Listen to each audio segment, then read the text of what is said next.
ma fiche n'a bima bana Grand Équateur babizo belé bana ADG ana mongoyo to zilaka papa Patrick ndeka olobaki otala kanza menenga osala mokina quoi. Merci beaucoup. Donc c'est pas pareil, tout ce qui est sur la pose à image sur Yassima au Botala.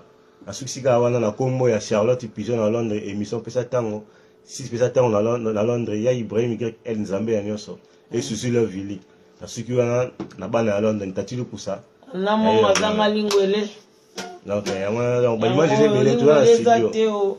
Toi dans studio maman na mongo remplaçant valable ya Mimi Mongo.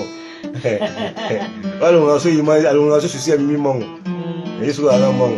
Bon Mimi Mongo c'est ma sœur, elle était ma sœur.